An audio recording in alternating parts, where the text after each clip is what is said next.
신약성경 마태복음 16장 13절로 18절까지 말씀입니다.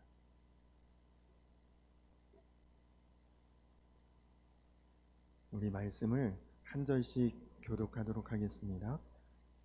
예수께서 빌립보 가이사라 지방에 이르러 제자들에게 물어 이르시되 사람들이 인자를 누구라 하느냐?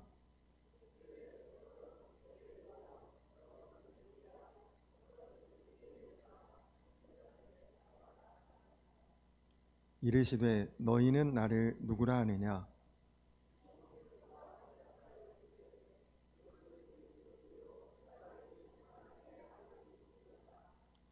예수께서 대답하여 이르시되 바요나 시몬아 내가 복이 있도다. 이를 내게 알게 한 이는 혈육이 아니요 하늘에 계신 내 아버지시니라.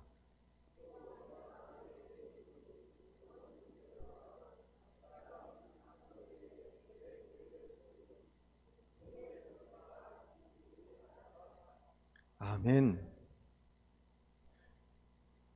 할렐루야. 오늘은 말씀드린 것처럼 교회 사랑 주일로 지킵니다. 성경에 있는 절기도 아니고 교회력에 있는 절기도 아니고 그냥 우리 교회만 있는 아주 특별한 절기입니다. 여러분이 모두 아시고 느끼고 계시듯이 우리 교회가 정말 아름답습니다.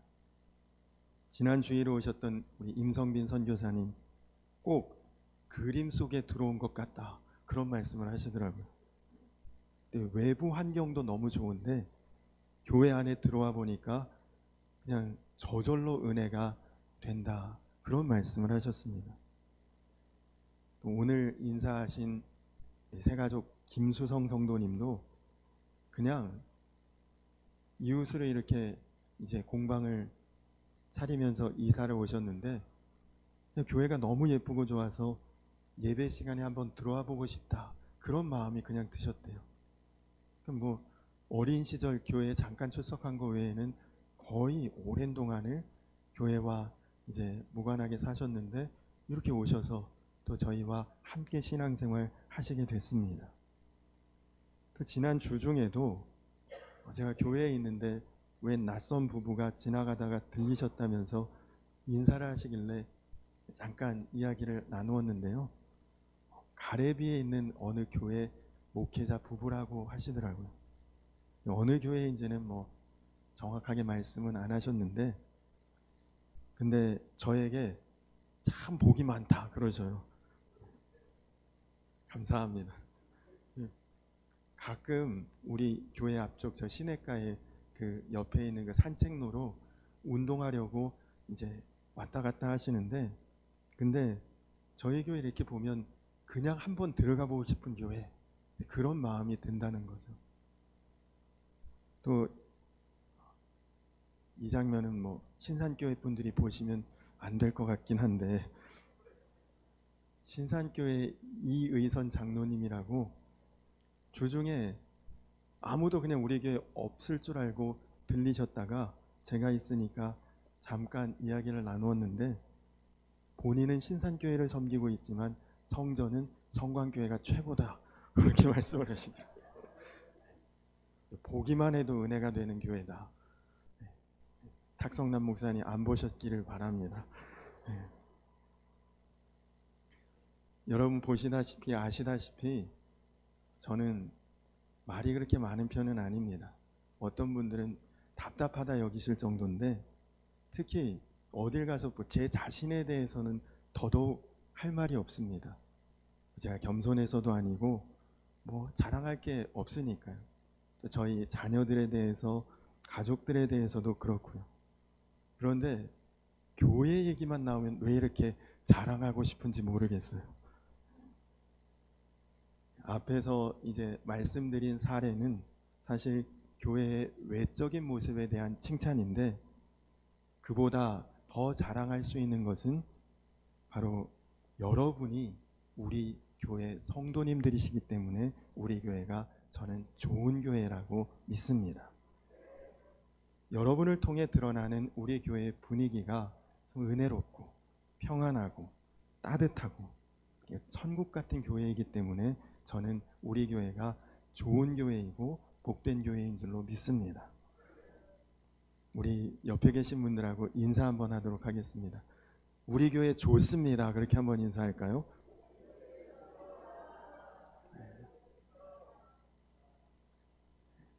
한 번 더 인사하겠습니다. 성도님이 최고입니다. 그렇게 한번 인사할까요?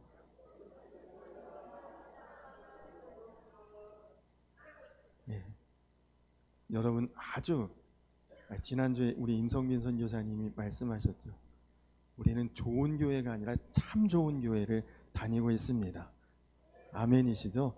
네. 오늘 교회 사랑주의를 맞아서 어떤 말씀으로 여러분과 은혜를 나눌까 기도하면서 고민하다가 오늘 이 말씀을 하나님께서 저에게 주셨습니다. 가이사라 빌립보에서 있었던 베드로의 신앙 고백이지.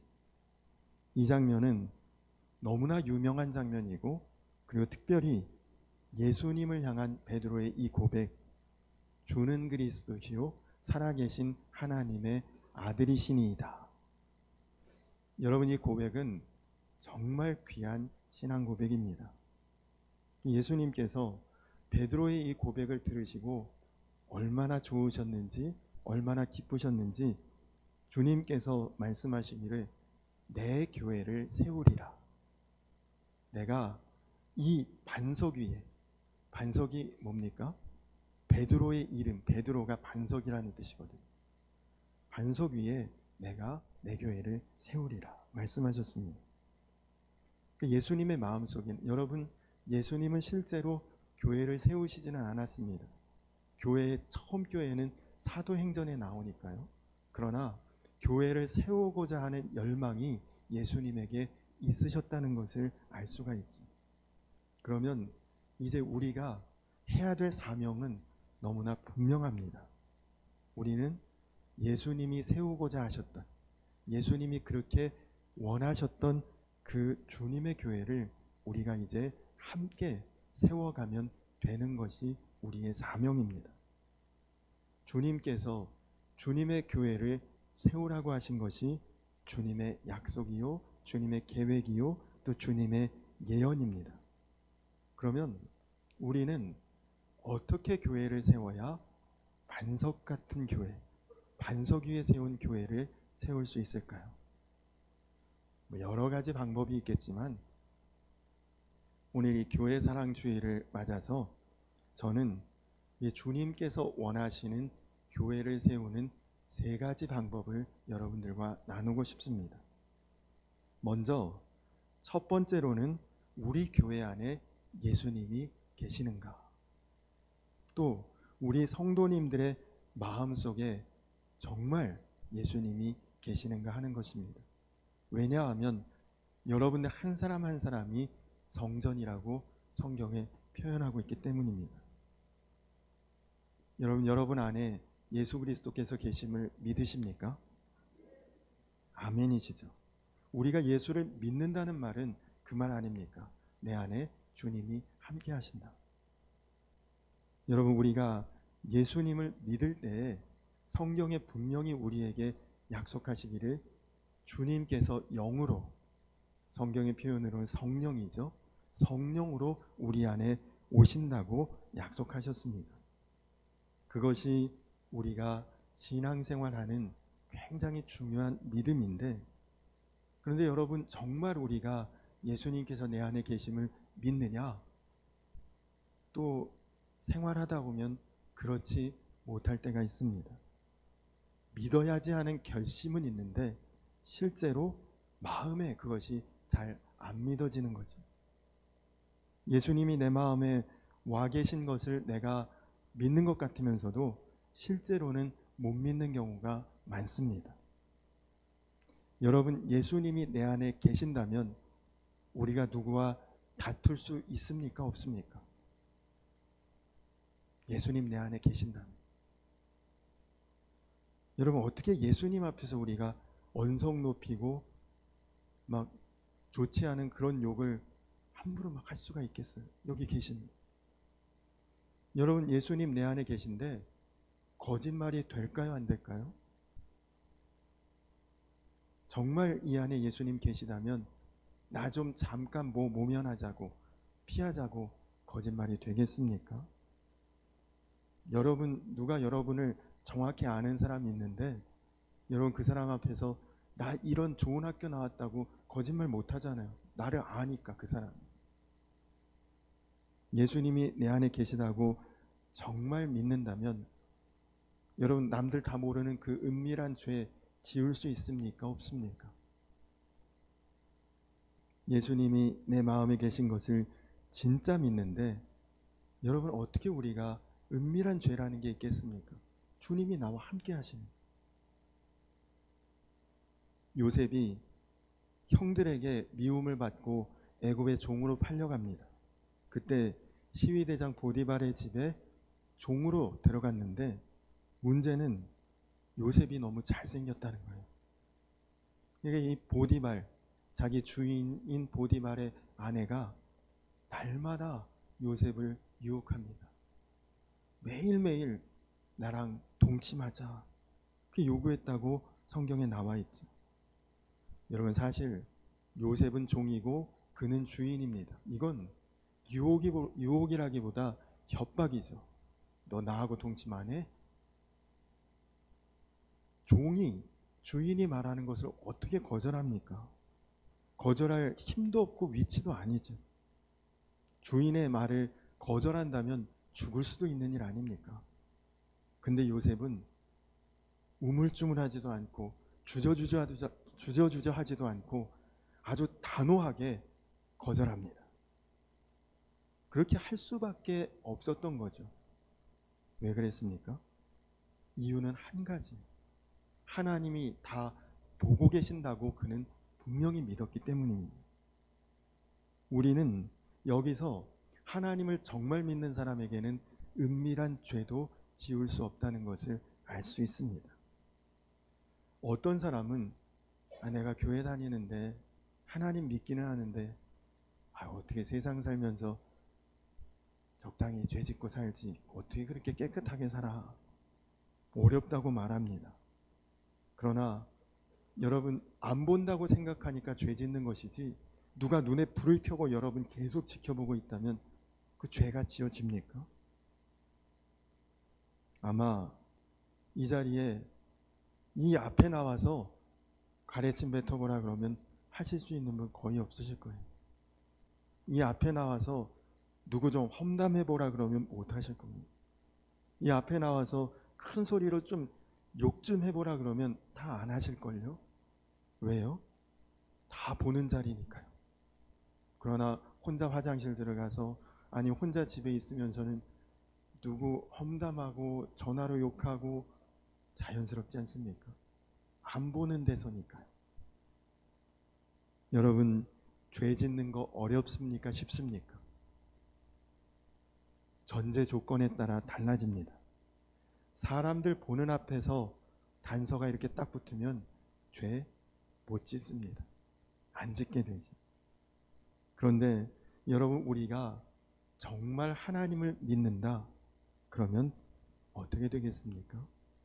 우리는 죄 안 짓고도 살아갈 수 있는 그런 사람들입니다. 사람이 볼 때도 죄 안 짓는데 그 사람들은 내 겉만 보지 않습니까?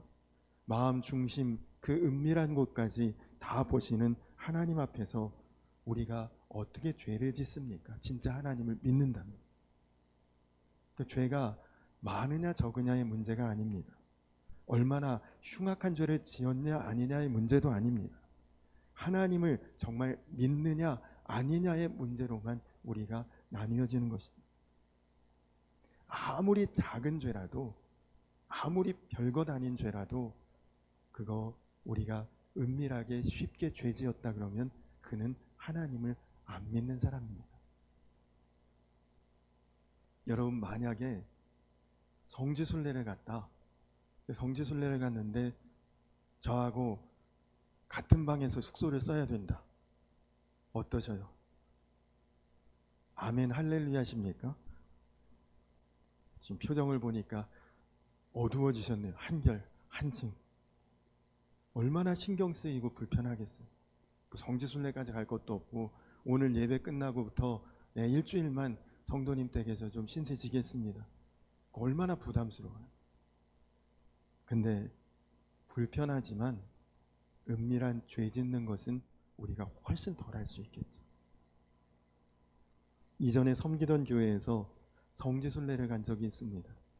저 말고 다른 부목사님이 이제 순서가 돼서 그 부목사님이 가셨는데, 이제 그 부목사님하고 집사님 한 분이 같은 숙소를 썼어요. 보통은 두 사람이 한 방을 쓰게 되니까 이제 목사님이 집사님하고 숙소를 쓰는데, 근데 이 집사님은 담배를 끊지 못한 흡연가였습니다.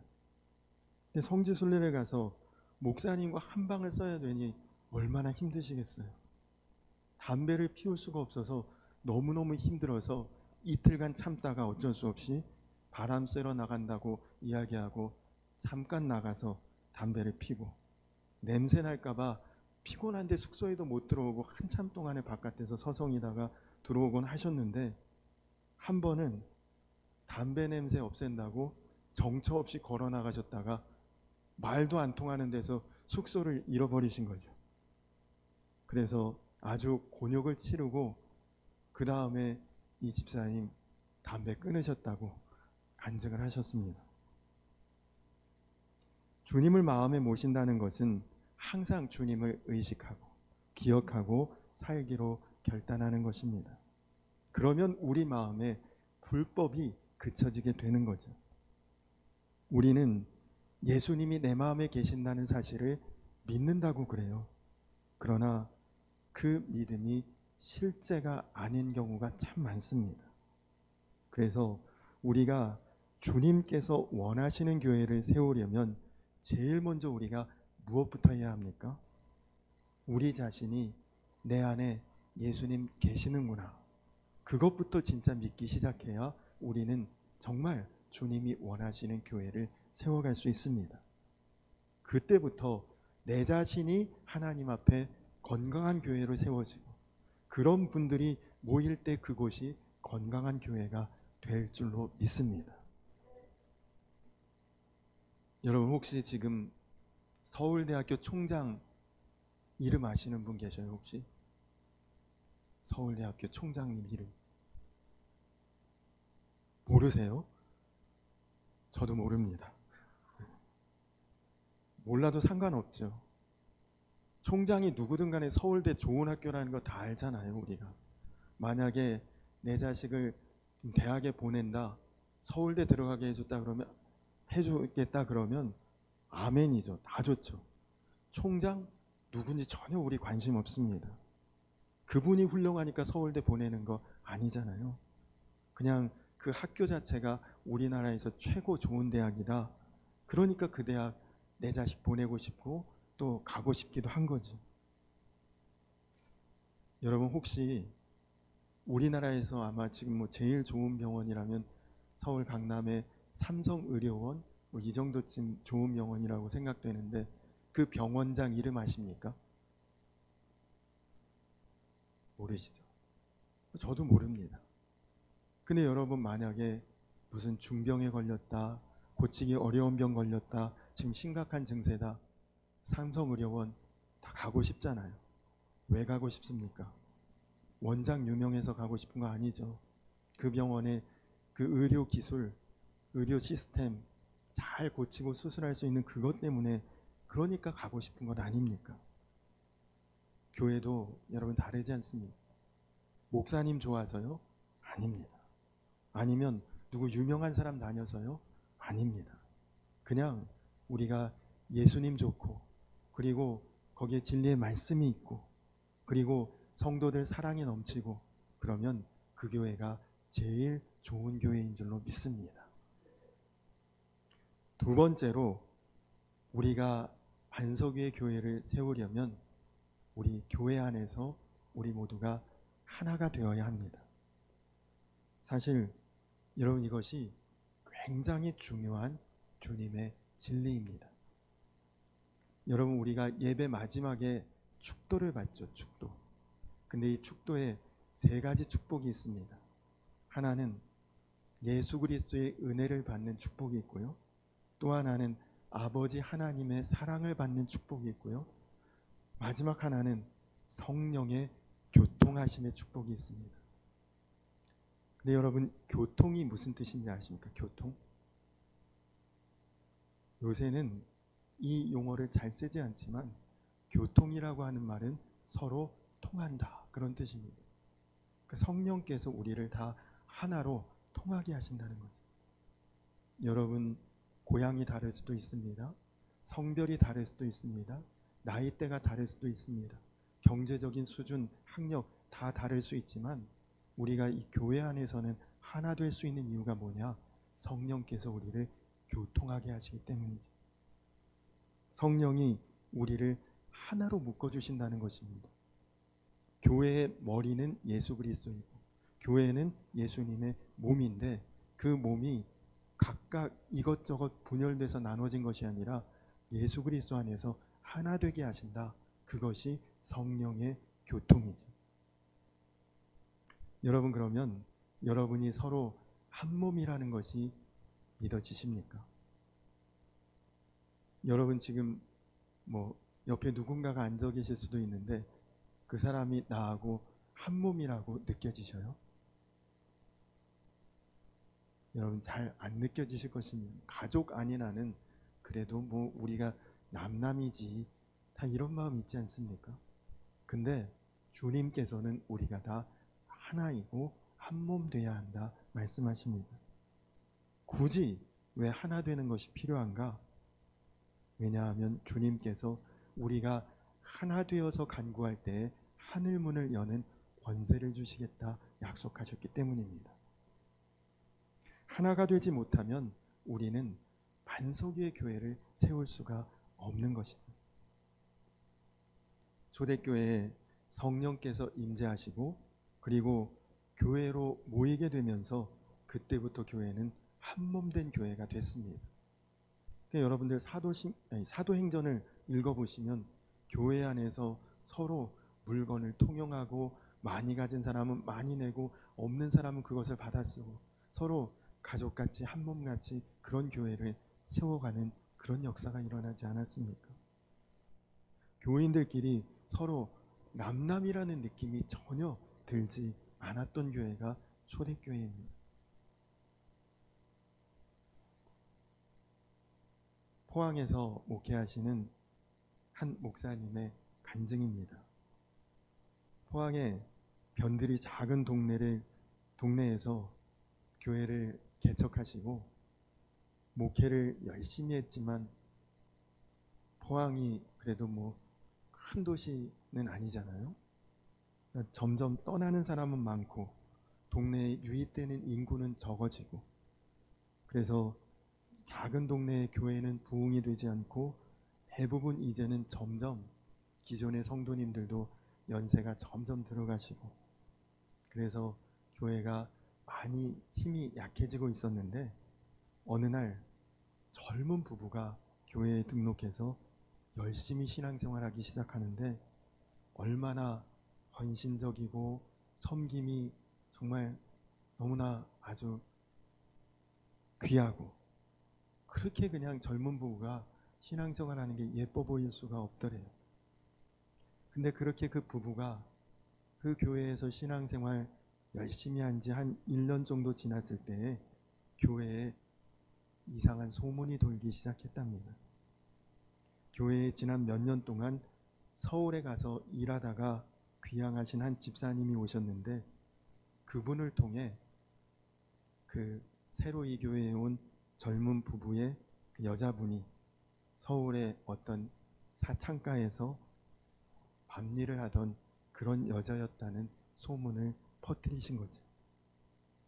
근데 또 이게 거짓 소문이 아니라 헛소문이 아니라 그 여자분의 과거가 진짜로 그랬대요.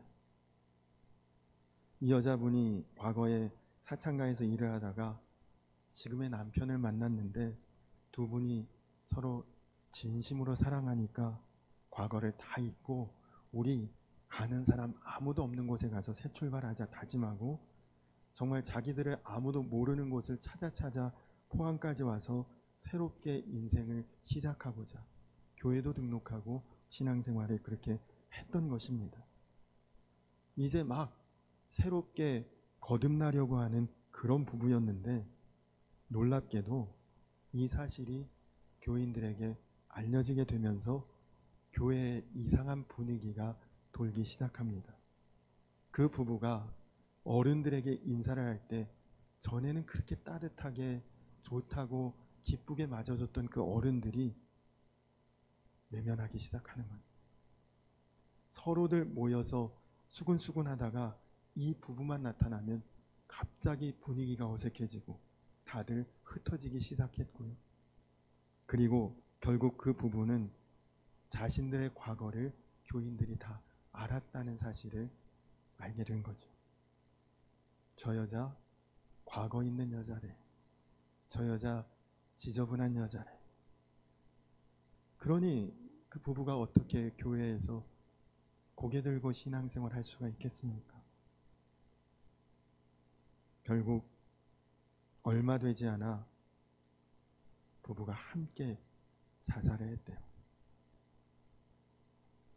그 부부의 장례를 교회에서 치루었는데 목사님께서 장례식 하관 예배 때 설교를 하면서 이렇게 말씀하셨답니다. 나는 내가 양을 목회하고 있다고 생각했는데 사실은 이리떼를 목회하고 있었습니다. 여러분, 그 부부 우리 교회에 오셨으면 어땠을까요? 그런 일이 생겼다면 여러분은 어떤 시선으로 어떤 말로 대하시겠습니까? 여러분, 내가 만약 그런 처지였다. 그러면 대하는 방식, 문제를 풀어가는 해결법이 완전 다르지 않았겠습니까? 그거 그 사람 잘못이지. 꺼림직해. 이게 벌써 한 몸이 아니라는 거 아닙니까? 너는 너고 나는 나. 우리는 남남이야. 여러분, 교회는 그래서 하나 돼야 하고 한 몸이 돼야 하는 것입니다. 교회에 처음 나오면 낯설죠. 어색하죠. 불편합니다. 사람들 아는 척하는 거 부담스러울 수도 있습니다. 그래서 일부러 나 교회 다니는 거 티나지 않으려고 사람들 많은 큰 교회에 그냥 뒤섞여서 들어갔다가 축도받기 전에 나오고 그냥 그렇게 무명의 신앙생활하는 그런 분들도 있습니다. 그러나 우리가 교회 안에서 서로 교제해야 되는 이유가 있습니다. 여러분, 교회는 한 몸이기 때문입니다. 여러분, 우리 여성분들 많으신데 아이를 임신하고 잉태했는데 한 달 만에 아이를 쑥 출산할 수 있으면 얼마나 편하고 좋습니까? 이 무겁고 힘들고 어려운 과정을 10달이나 이렇게 지나면서 아이를 우리가 출산하는 이유가 무엇입니까? 그 기다림 속에서, 그 인내함 속에서 아이의 생명 귀한 것 알고 아이를 출산해도 그래서 더 사랑하게 되고 정말 부모와 아이가 한 몸처럼 그런 관계로 엮여져 있는 것 아닙니까? 여러분, 젊은이들이 결혼하는데 만나자마자 서로 막 불꽃이 튀어요. 눈에서. 그 좋다고 그냥 그렇게 결혼해버리면 그 가정이 건강하겠습니까? 아무리 서로 좋아도 부부로서 준비도 하고 양가 어른들에게 인사도 하고 그리고 같이 살 어떤 살림살이나 뭐 또 이렇게 서서히 과정을 준비해 가면서 그러면서 서로 하나 되고 한 몸 되는 것 아닙니까? 교회도 다르지 않습니다. 교회는 무슨 동호회가 아니에요. 기분 좋으면 가입했다가 소리 소문 없이 탈퇴하고 그러는 곳이 아니라는 거죠. 우리는 정말 예수 그리스도 안에서 서로 하나이고 한 몸이고 한 공동체로 그렇게 세워져야 그것이 교회입니다. 누가 안 보인다, 관심 가져야죠. 누가 힘들다, 기도해 줘야죠. 그것이 성령의 교통하심의 은혜인 줄로 믿습니다. 오늘 여러분 교회에 목사 설교 들으러 오셨습니까? 아니면 건물 구경하러 오셨습니까? 아니면 여기가 그냥 집에서 가까워서 오셨습니까? 아니면 뭐 누가 가자고 하니까 오셨습니까? 아마 교회에 오신 여러 가지 이유나 동기가 있으시겠죠. 그러나 여러분, 이제부터는 우리가 예수님의 이름으로 모이고 성령의 교통하심으로 하나 되는 그런 교회를 우리가 다 함께 세워갈 수 있기를 주님의 이름으로 간절히 축원합니다. 여러분, 교회들 중에는 목사님 때문에 유명한 교회 있습니다. 여의도 순복음교회 조용기 목사님 하면 딱 알잖아요. 뭐 어떤 교회, 어느 목사님, 아니면 무슨 교회, 그 교회 크더라, 뭐 시설 좋더라, 어느 교회, 그 교회 성도 참 많아. 여러분, 그런 거 아니라 우리 교회 예수님 이름으로 유명한 교회가 되기를 주님의 이름으로 간절히 축원합니다. 마지막 세 번째는 우리가 주의 말씀에 순종으로 반응하는 그런 교회가 되어야 합니다. 여러분, 우리가 주의 말씀에 순종할 때에 주님의 역사가 우리 가운데 일어나는 것입니다. 여러분, 지난 한 주간 동안 하나님의 역사를 경험하고 사셨습니까? 만약 그렇지 못했다면, 그러면 여러분, 주님의 말씀에 순종한 것이 없기 때문에 여러분에게 하나님의 역사가 없었던 것입니다. 하나님을 경험하는 방법 간단합니다. 그냥 주의 말씀에 순종하며 사는 거죠. 우리가 하나님을 온전히 경험하지 못하는 이유는 하나님이 말씀하시는 대로 내가 잘 순종을 못하기 때문입니다.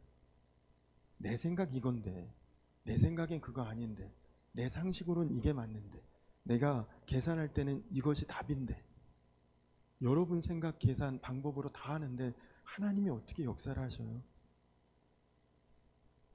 여러분, 오늘도 예배 끝나면 뭐 교회에서 이런저런 거 하자고 했는데도 내 스케줄 다 있다고 그렇게 다 지금 생각하고 계신 분도 있으실지 모릅니다. 여러분, 집에 가는 길 모르는 분도 없을 것이고, 어디서 뭘 사야 되면 어느 마트로 가야 된다 다 알고, 누구를 만날 때 어디서 만나면 좋겠다 다 아시죠. 그러니까 우리는 하나님께 뭘 맡길 것도 없고요, 의지할 것도 없고, 순종할 필요도 없이 그냥 너무나 내가 원하는 방식대로 사는데 길들여져 있습니다. 하나님이 뭔가 하실 수 있는 틈이 없어요. 그러나 여러분의 인생에, 여러분의 삶에 하나님이 역사하실 수 있도록 여러분을 한번 내어드려 보시고, 그리고 이거 내 방식 아니지만 하나님 방식대로 순종해 보시기 바랍니다. 그러면 금방 주님이 나와 함께 하시는 거예요. 하나님의 역사 여러분 왜 경험 못 하겠습니까? 저는 제 자신도 그렇고 우리 교회도 정말 주님께 철저히 순종하는 길을 따라가야 된다고 믿습니다. 하나님은 여러분이 하나님만 의지하기를 원하십니다. 하나님은 여러분이 오직 주님께만 순종하기를 원하십니다. 사실 하나님 말씀에 온전히 순종하지 못하는 문제는 누구에게나 있습니다. 그러나 여러분이 일단 작은 것부터 한번 순종해 보시기 시작하면, 그러면 여러분 정말 놀라웁게 하나님이 여러분의 길을 열어주실 줄로 믿습니다.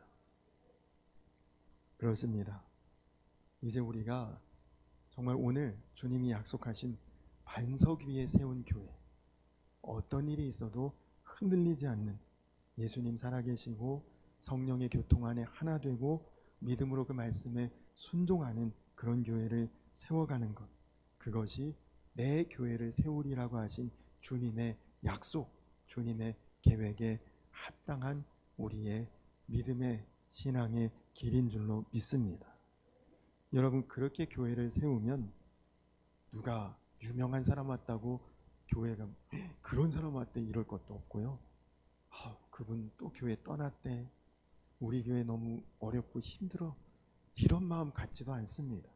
주님의 교회니까, 주님이 세우시니까, 주님이 인도하시고 이끌어 가실 것을 믿으시기 바랍니다. 제가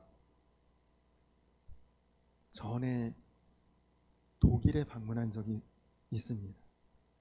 독일이라고 하는 나라는 1517년에 마틴 루터가 종교개혁을 일으킨 아주 성지와 같은 그런 지역이죠. 그 마틴 루터의 종교개혁이 시발되었던 그 교회가 비텐베르크 교회입니다. 제가 그 교회를 가봤는데요. 아쉽게도 지금은 교회가 그냥 관광객들이 방문하는 기념관 역할만 할 뿐이지 이미 교회는 아니었습니다. 한 번은 독일에서 트리니티 루터 교회라는 교회에서 예배를 드렸는데 그 교회는 교회 시설 너무 훌륭하더라고요. 예배당 규모도 있고 그리고 주중에는 사회 봉사시설까지 있어서 사람들이 얼마나 많이 드나들고 북적북적했는지 모릅니다. 그런데 주일날 예배드리러 가봤더니 그 큰 교회에 아마 제가 그냥 얼핏 생각에 우리 교회 10배도 넘는 그런 공간인데 12~13명 오셔서 뒤에 의자 다 줄로 이렇게 막아놨어요. 요 앞에 몇 줄만 이렇게 열어두고 그냥 12~13명 오셔서 예배드리고 있었습니다. 또 어떤 교회는 제가 주중에 그 지역에 한 주간 동안 머물러 있을 기회가 있었는데 주중에 교회 문이 계속 잠겨 있어요. 낮에도 잠겨 있고 밤에도 잠겨 있고 주중에는 교회에 한 명도 왔다 갔다 하는 사람이 없다가 주일날 이제 예배드리러 갔더니 예배당에 들어갔는데 깜짝 놀랐습니다. 이 뒤에 우리나라 예술의 전당에나 있을 법한 파이프 오르간이 딱 있고요. 그리고 성가대서 얼마나 웅장한지. 근데 여러분 안타깝게도 성가대석에 아무도 앉아있지 않습니다. 뒤에 파이프 오르간은 장식품이에요. 그냥 거의 한 70여 세 되신 어르신들 10분 정도가 모여서 예배를 드리는데 저런 키보드에 굉장히 연로하신 할머니께서 피아노 반주를 키보드를 반주하시더라고요. 돋보기를 끼시고 목사님 설교하시는 순간 할머니께서 꾸벅꾸벅 조시는 모습을 봤는데요. 그 광경을 보면서 저는 이게 지금 유럽교회의 현실이구나. 제가 독일에서 찍은 독일 교회 사진을 잠깐 보여드리겠습니다. 한번 그냥 순서대로 쭉 보여주시죠.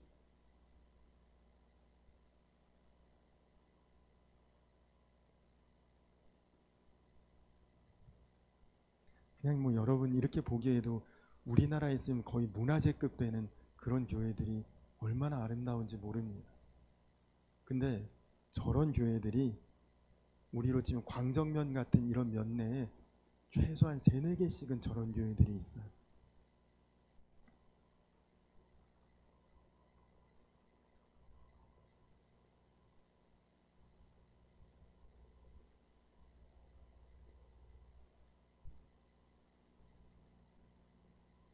예, 독일 구경 잘하셨죠? 제가 다 직접 찍은 사진입니다. 전에 사순절에 여러분들께 십자가 사진 보내드렸죠? 그것도 제가 다 직접 찍은 거예요. 인터넷에 아무리 찾아와도 없으실 거예요. 근데 이 독일은 사방천지가 다 교회인데 시골 구석구석에도 얼마나 의리의리하고 웅장하고 장엄한 교회들이 저렇게 많은데 그러나 지금 그 교회들은 뼈대만 남아있어요. 앙상한 모양만 유지하고 있을 뿐 아무 힘이 없더라고요. 감리교회 창시자이신 웨슬리 목사님이 이런 말씀하셨습니다. 감리교가 사라지는 것은 두렵지 않다. 다만 감리교 정신이 사라진 감리교회가 남아있는 것이 두려울 뿐이다. 무슨 말입니까? 껍데기만 남아있는 교회, 예수 그리스도의 사랑, 예수 그리스도의 복음, 예수 그리스도의 정신 다 없고 그냥 맹목적이고 그냥 마치 출석만 하면서 아무 능력 없는 그런 교회에 남아있는 것, 그거 주님께서 원하지 않는다는 것입니다. 간절히 바라기는 사랑하는 우리 성관교회 성도님들 모두가 예수 그리스도의 그 마음 잊지 않고 늘 주님의 그 마음을 마음에 새기시고, 성관교회가 60년 전에 이곳에 세워진 그 정신 끝까지 잃지 않고 나아갈 때에 앞으로 우리 교회를 세상이 주목하고 또 세상이 인정하고 또 우리 교회를 따르게 될 줄로 믿습니다. 우리 모두가 주 안에서 어떤 일을 만나도 흔들림이 없는 예수님이 살아계시고 성령 안에서 하나 되며 믿음으로 순종해가는 그런 교회가 되고, 여러분 각자 여러분들 자신이 믿음 안에서 같은 주의 몸된 교회로 세워지는 그런 놀라운 은혜, 놀라운 역사가 우리 성관교회에 임하게 되기를 주님의 이름으로 간절히 축원합니다. 우리 이 시간 나같이 찬양하고 그리고 준비하신 예물 봉헌하신 후에 예배를 기도하고 예배를 마치게 될 텐데, 우리 다 자리에서 일어서서 함께 찬양하겠습니다. 교회를 교회되게, 예배를 예배되게, 우리 이런 찬양이 있는데요, 우리 같이 마음을 다해 찬양하신 후에 예물 봉헌하고 그리고 기도하고 마치겠습니다.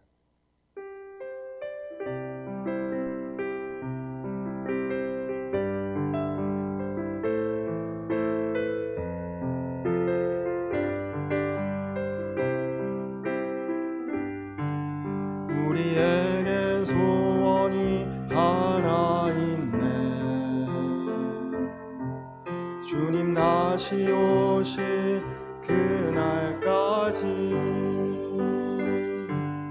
우리 가슴에 새긴 주의 십자가 사랑, 나의 교회를 사랑케 하네.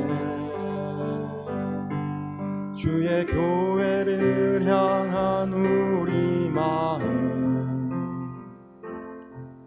희생과 포기와 가난과 고난